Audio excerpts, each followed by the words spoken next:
why don't you go to the next slide?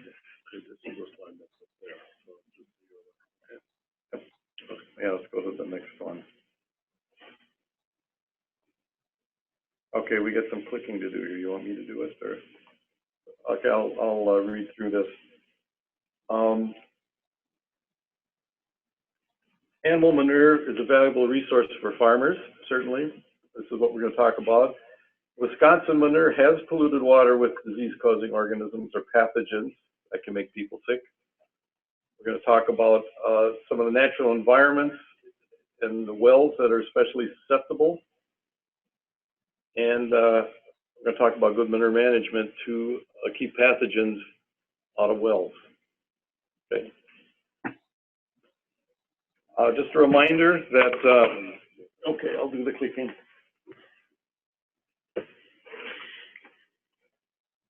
It's a very important resource, but it can become a disposal problem, especially, like I said, with Brown County, where it is very abundant.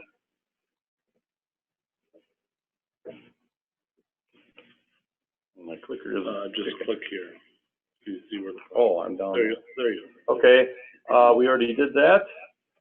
Of course, manure contains bacteria and viruses and is typically not treated. It's put on untreated. The health effects caused by it. Not all bacteria or viruses cause sickness in people. Those that do are called pathogens. And the things that it can cause, you see listed here. And also you can pick up some illnesses bathing or swimming in pathogen contaminated water. And you see those listed there.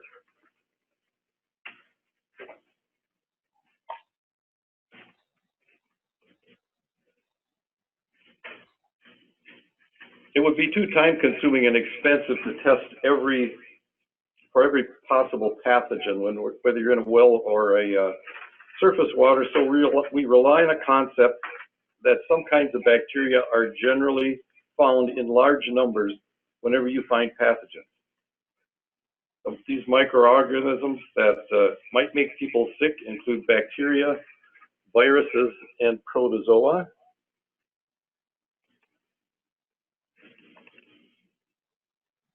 Within bacteria, you have coliform bacteria that are found in feces, but they're also found naturally in the soil. Fecal coliforms are a subset of coliform bacteria, and they only occur in feces. And E. coli is one specific type of fecal coliform. And lastly, this one here, E. coli 0157H7, this is a pathogen, and this is the one that, when you hear about foodborne illness and things like that, this is the one. So most of them don't cause disease, but that particular strain can. Now, we need to note that this presentation doesn't deal with viruses. Scientists know less about virus movement in soil than they do about bacteria movement. However, there's evidence to indicate that their movement is not the same, which potentially reduces the effectiveness of coliform bacteria as an indicator of viral pathogens.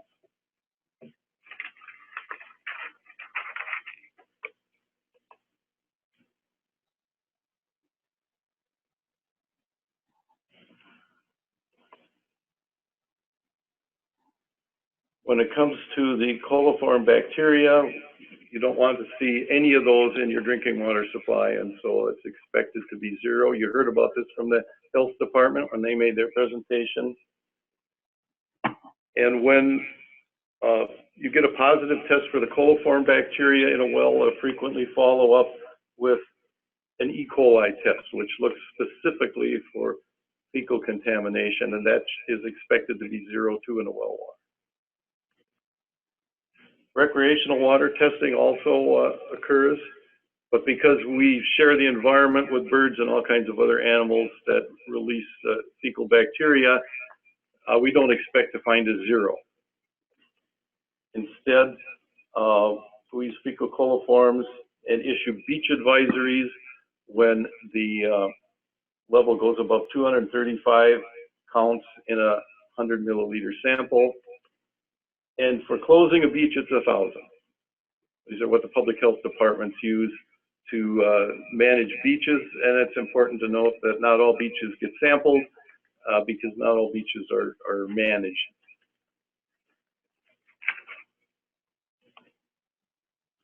These are the pathogens that have been found in manure: Campylobacter, Cryptosporidium, there's that nasty E. coli, and Salmonella. Now, there's a lot of different ways that pathogens in manure can get to people.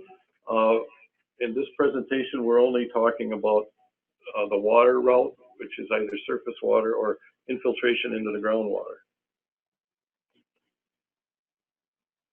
Some information about the beach health program. In 2018, 223 beaches were sampled for E. coli. 11% were unsafe for E. coli. These samples came from 120 different beaches in 28 counties. We should note that, again, these aren't all the beaches in the whole state. This is a subset.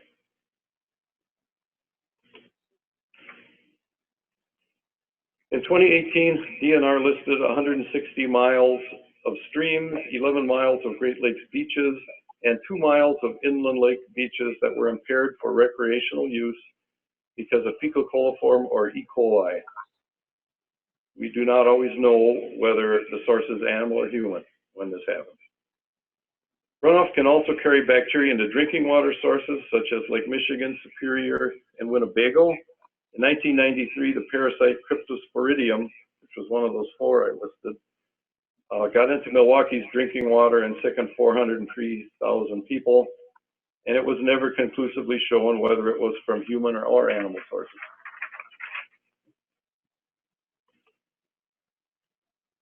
The 4 main risk factors that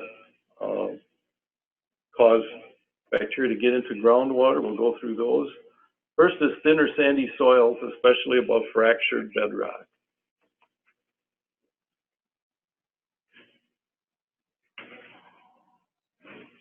This is a photograph of Karst bedrock, rock that's highly fractured and allows contaminants to move quickly. This type of bedrock is found in Kewaunee County. And of course, has been in the news a lot lately for groundwater contamination. This type of bedrock isn't present in Eau Claire County, although there are other types of fractured bedrock locally.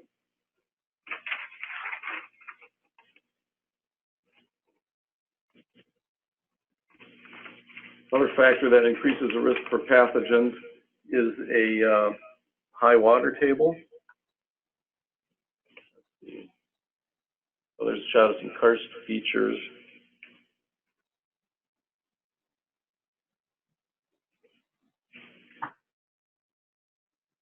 I should tell you a little bit about this. In fractured bedrock, the amount of casing or the pipe that goes down the well can be important. In this cutaway diagram, the black line along the sides of the well represents the well casing. Since water can enter at any depth below the end of the casing, the well is contaminated with water from the sinkhole on the surface in this example. It's important to note here that it wouldn't matter how much deeper you made this well. What's really important is how deep the casing is. However, in Kewaunee County, researchers were surprised to find that casing depth was not a major predictor of well contamination.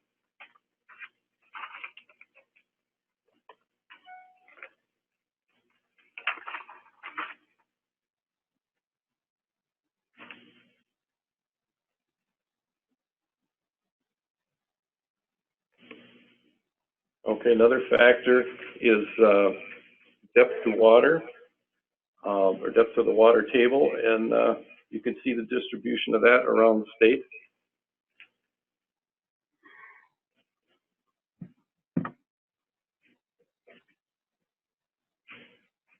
Also, low spots or depressions in the ground. Here's my casing diagram. I guess they got out of order. This is the one I was talking about. Sorry about that. Yeah, this is the one where the well casing didn't make a difference. got contaminated anyway.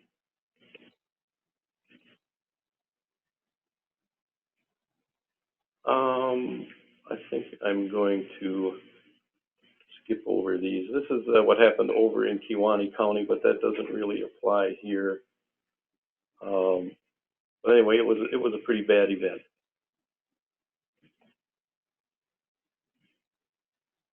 Again, I think I'll skip the Kewaunee County sampling stuff. This is a pretty important model to look at. In this case, the manure application, which happens periodically, can get into the groundwater, move through the fractured bedrock. This was put together by Mark Borchert and his team, and over in Kewaunee County. And that manure, since it goes on periodically, moves through the system periodically. Whereas the pathogens coming from the septic system are a lower quantity, but a continual source. So they're both affecting wells, but they tend to do it differently. In both cases, transport of pathogens occurs easily through large openings in the fractured bedrock. Something similar could happen in areas of thin soils or shallow groundwater.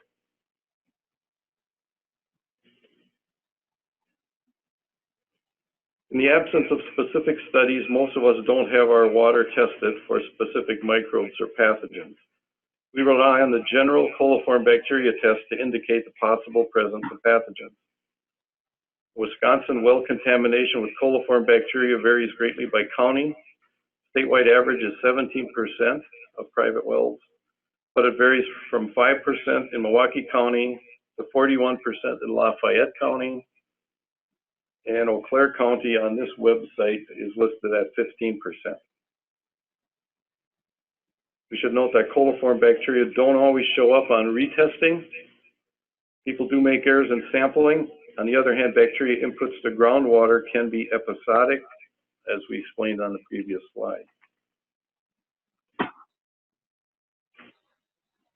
little bit about microbial source tracking.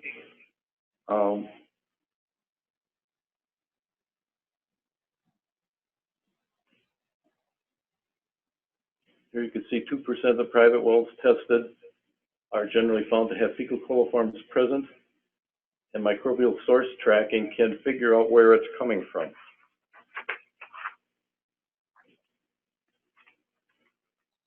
This is something that's done at the State Lab of Hygiene on wells suspected of being contaminated with manure. Of those, more than 50% were verified to have microbes associated with grazing animals. Less than 10% were found to contain human waste. 20% showed no fecal contamination during the follow-up testing. This once again points out the transient nature of microbial contamination related to infiltration events. I have a question. Maybe I missed it when you said it, but what percent of wells in Wisconsin, percent of wells in Kewaunee County, percent of wells, where do those percents come from? Well, maybe the next slide will help. This is statewide. This is, a summary of statewide stuff. And this is sort of where that data is coming from, not exclusively. In 2006, DNR began providing well compensation funds or money to replace water supplies contaminated with manure. Based on microbial source tracking, 45 wells were replaced due to manure contamination between 2006 and 2013. The numbers are shown on a map. As of 2018, so here we are 5 years later, more than 60 manure contaminated wells have been replaced at a cost of over $500,000. So these are where the wells have been replaced, so that's probably where most of the data is coming from, but I'm sure there's some from other places where it didn't wind up in a well being replaced.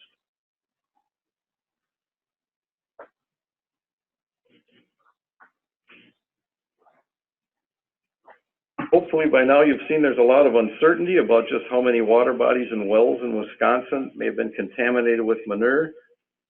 We've seen examples that show us that this does occur. How can we address these problems? Well, we've got the statewide minimum agricultural performance standards, and the highlighted ones here deal with manure. And a reminder once again, while these apply to all farms, enforcement is limited to only certain categories. I'll tell you a little bit about what happened with the Silurian bedrock standard. This is a targeted performance standard that was established in 2018. It's the only one in the state. It's subject to the same enforcement limitations as any other 151 standard. It's probably going to go into the CAFO permits when their 5-year permit expires. It put in additional restrictions on when, how, and how much manure is applied in that yellow colored area you see on the map. And there's also some additional restrictions that are based on the depth to bedrock, and some additional setbacks to wells, conduits to groundwater, and surface water. Just to review the manure management prohibitions, you've seen these before. These are the 4 prohibitions that everyone in the state is subject to, again, given the enforcement constraints. And, you know, conforming with all of these will help with the pathogen problem. And we're going to finish up with a little bit about antibiotics. It's strongly related to the use of manure, and many of the same antibiotics used in farm animals are also important in curing human disease. They also have the ability to promote animal growth. And in the U.S., 71% of all medically important antibiotics were sold on the farm. The problem is that antibiotic use leads to evolution of antibiotic-resistant bacteria. And in 2013, which is a while ago, it's estimated 23,000 human deaths were caused by antibiotic resistance, probably more today. And of course, we know that to preserve these life-saving drugs, we need to try to minimize their use. How are you linking the antibiotic use in animals and agriculture, getting into the humans and causing the resistance to the pathogens? I think we'll get into that a little bit. Okay, let's see where the next slide takes us. Also in the soil, it can disrupt the soil function. And this gets a little bit to your question. We don't know that much about the occurrence of antibiotics in Wisconsin water, because that's what we're talking about, the water. It's kind of limited, but we have found, or researchers have found, multi-drug resistant pathogenic bacteria in river sediments in Kewaunee County. So it's getting into the river. Do we know conclusively it's from manure? No, but we know it's there.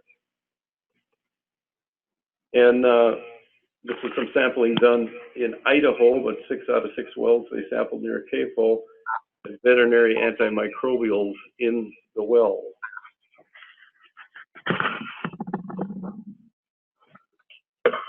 As of 2017, medically important antimicrobials can only be used to treat animal disease, and they can't be used as supplements anymore, as growth promoters, basically. So that was a good move. And milk that's found to be antibiotic resistant, or to have antibiotics in it, is not allowed to go to market. And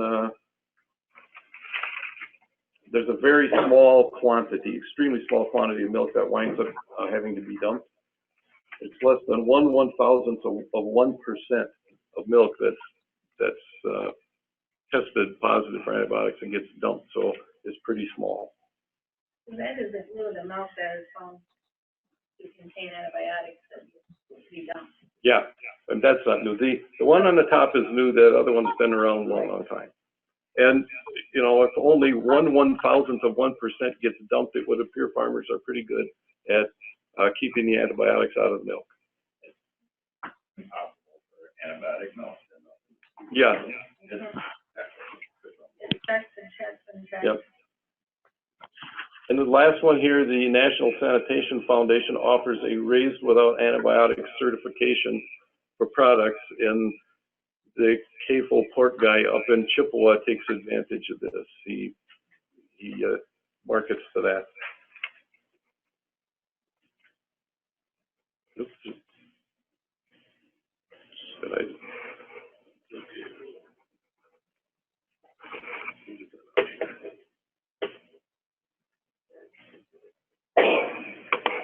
Okay, we're finishing up here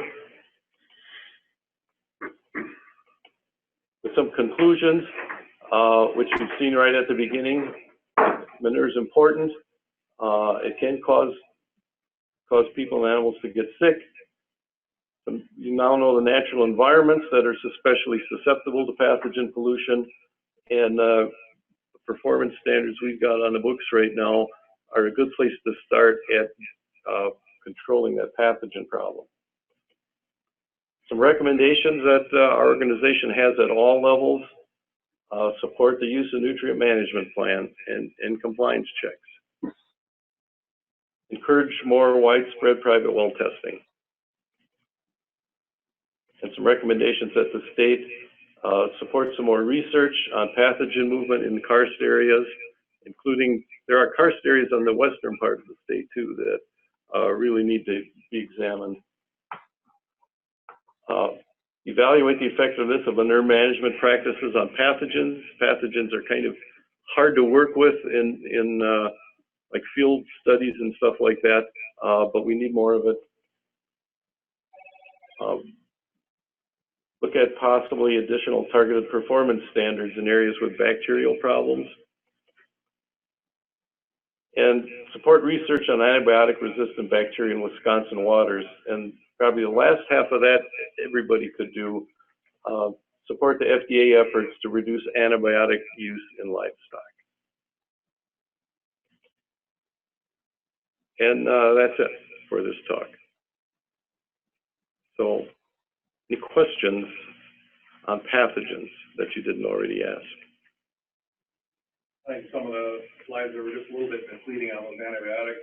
Showed a picture of those chickens there and said it's can be used to promote animal growth. That's illegal. I mean, 3 slides later, then you showed that. So yeah. I mean, just so people know you can't do that. It's illegal. So it shouldn't even be on there.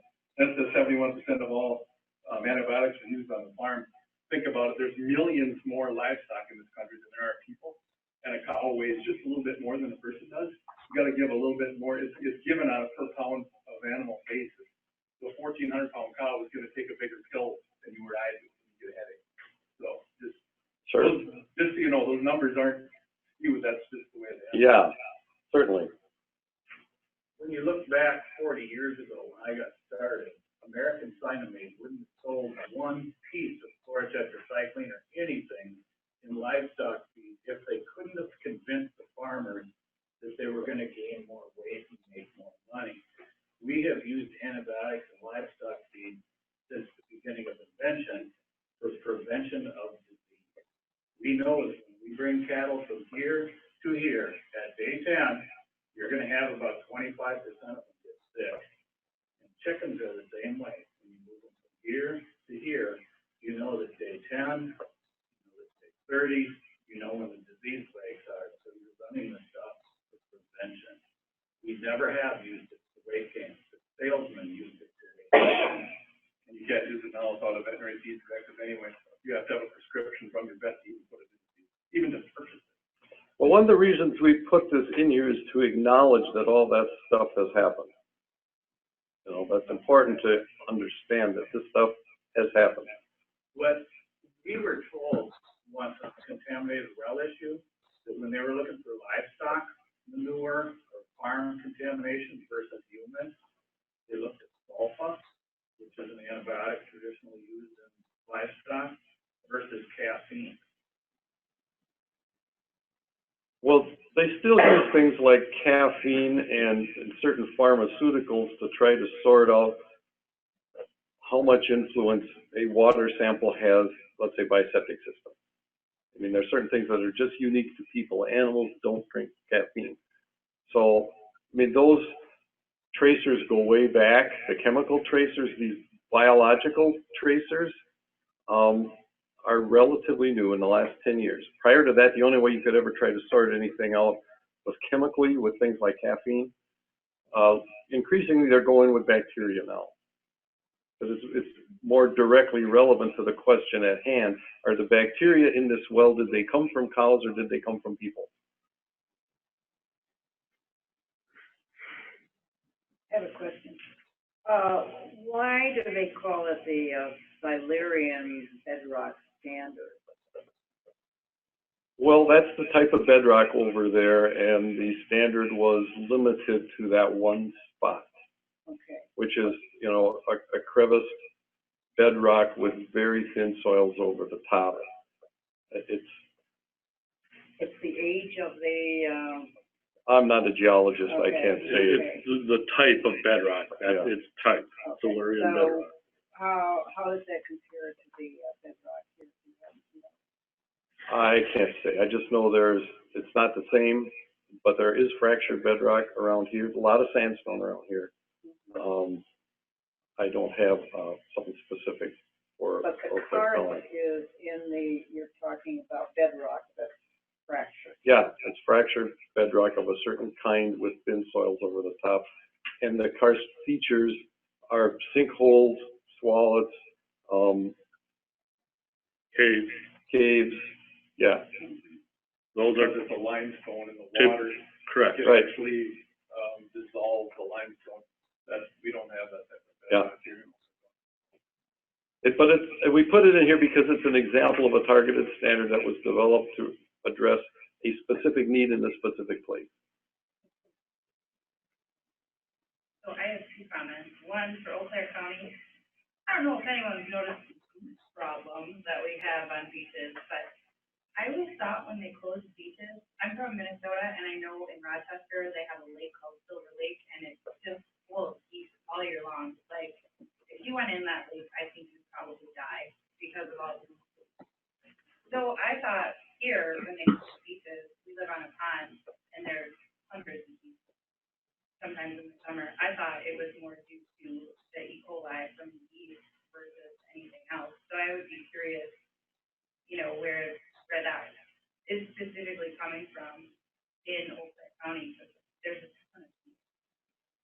My other comment is, we talk a lot about coliform in water, and I wanted to know more about it, so I called Matt at the health department, and he kind of filled me in, and I was wondering if it would be okay if, real quickly, you just kind of recap our conversation, because he can put it a little bit better scientifically than I can. Would that be okay? Okay. Yeah, actually, Matt, yeah, I'm why ready. don't you come on up front, please? Yeah, You'll be picked up on the microphone better. I'm Matt Steinbach with the Health Department, and I thought the slideshow actually did a really good job of demonstrating the potential sources of coliform bacteria. It did a good job of saying what the problem is that when we have coliform bacteria, we're not exactly sure where the source is coming from. I found that microbial investigation pretty interesting, something that we might want to look into a little more. A lot of times when we have a coliform positive well, we'll follow up and it's simply chlorinated. The issue goes away. Sometimes we retest and it's gone. How it is transient, how the issues come and go. When we don't really have a lot of data on the long-lasting contamination. So a lot of the wells that we see, we don't necessarily get every year. So we don't see a continual trend of contamination. A lot of the coliform that we see is typically gone the next time we look for it, but may come back. I don't know what else I guess to say about What it. is coliform? So, We talked about, you know, it's bacteria, not necessarily. yeah, it's a certain type of bacteria. E. coli is the fecal version of that. It's actually the You can go back to that slide presentation if you want. pretty well. It was way back here. beginning, not at the Cropland one though. And E. coli, so I can just give a It's in little this one. background. I think we talked a little bit about the About data this, I don't know. And in Eau Claire Can slide County, in or over something. the last 4 years, we're right around 18% of private wells If you go up positive for to coliform bacteria. that one, And it's no, during that no, same up time, 2 more. 1% have tested positive for E. coli. There, that's, We're actually right at or a little below the state average for those two areas. They gotta go through it, you know. I guess what would be interesting to know on some of those wells that did test positive for that, what was the quality of the well? I've been on a lot of farms with multiple wells, some Look at, wells in buildings, some couple wells more times, with one hand more. dug fieldstone casing. There you go, that's Yep, all. and that's a great point, something we talked about yesterday, you know, what exactly is the source of the bacteria? A lot of times it is a well issue, and that is part of the consultation that we do. We have well inspectors that come out and work with the individual, whether it's a broken casing, cap removed. A lot of times treating the issue and then dechlorinating does improve the well quality. And like I said, we don't have a lot of people that come to the health department every year to have their testing done, which would be great to have because we could start tracking these wells. And if we had a consistent problem at an individual area where this becomes an issue and it sure dechlorinates and it improves, but then we have it again, we could say for sure that it's more of a groundwater concern, that it's coming from the land use rather than the well. And we can't definitively say that for most of the time. So we need a situation where the private labs are working with public labs, and compiling the information in a single place. Yeah, the more data we would have, the better. And where we have a long-term trend at some of these well sites would be very beneficial. Those maps we were showing you were compilations of all the private water testing that the state health people have access to. Anything that's done on a private lab isn't on those maps. And even some, the data there was, is that from the well quality viewer? The Stevens Point database. There is even a lot more than that. That was kind of developed trying to pull all this together, and there's still, even between health departments and between state and local government, there's a lot of data sharing that could happen that would be even more beneficial. If I may comment, I sit on a statewide advisory committee for land conservation and public health departments across the state, and the sharing of data is a hot topic within that group to try to find ways for, like UW Stevens Point, the Eau Claire City County Health Department, to share their information better. Right now, it's very challenging because data is in different formats. So our statewide work group is exploring that as an option for better sharing of data. I could speak to just on the first comment about the beach and beach closures. That also sits in the health department, and like coliform in groundwater, we don't have a great grasp on where E. coli is coming from. We assume from several sources, of which we know is an issue because we have lakes that we monitor for beach that do not have much agriculture in them, much for private septic systems, and they do close due to bacteria from mostly ducks and geese. So it is a complex issue as well, and there's those microbial investigations you could do on that type of thing too, to really get at the source between animals as well. But that's a very sophisticated science that our lab doesn't have the capacity to do, but something that is definitely more investigation. And to go on to that, Paul showed the Eau Claire River watershed map. Did everyone notice the bright red spot in the middle? That was the Fall Creek subwatershed. That subwatershed we submitted under a targeted runoff management grant for the Department of Natural Resources. We were awarded the grant, but to go with that grant, Department of Natural Resources will now be doing some additional surface water testing for phosphorus. And I worked with Department of Natural Resources to ask them to do additional phosphorus testing beyond their normal season that they do it. They usually end in the fall, to to try to look at that late fall season when there's typically not severe storm runoff, but there are still geese in Fall Creek, to see if those phosphorus levels are still up, which would give us an indicator that maybe some of the phosphorus coming out of that sub-watershed is related to the geese, to see if we could, justify the more expensive testing to trace through the health department. Geese is a big management issue in urban lakes, think like the Twin Cities, not only from a bacterial standpoint, but the phosphorus load into those urban lakes from those really dense geese populations is a factor. And so they have to worry about geese not only from a bacterial standpoint, but just from a phosphorus load factor. Greg is working on that too. We have noticed within our office when there are beach closures, sometimes for Lake Altoona, these occur when there are no other beach closures further upstream, such as Big Falls or Lake Eau Claire, and there was no runoff event, which indicates it might be something else going on. And we suspect, again, it's an avian problem, geese and seagulls on Lake Altoona. Another thing too, just, is the accumulation. So once E. coli is in water, it can live for multiple months.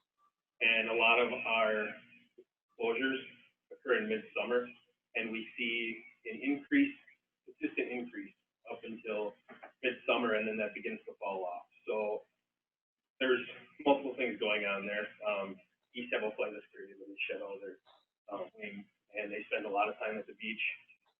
You also have an influx in the spring, which maybe doesn't get to those thresholds where there's a closure. That would be kind of the contribution from spring runoff. And then after large events, we do tend to see increases as well. So there is definitely contributions from multiple sources, whether it's from runoff anywhere in the landscape, and then from geese, and then also with private septic systems down there.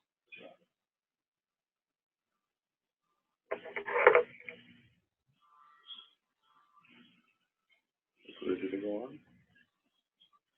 Is there anyone listening remotely who has any questions? Can you still hear us? Yes. Yes, okay, thank you. Okay.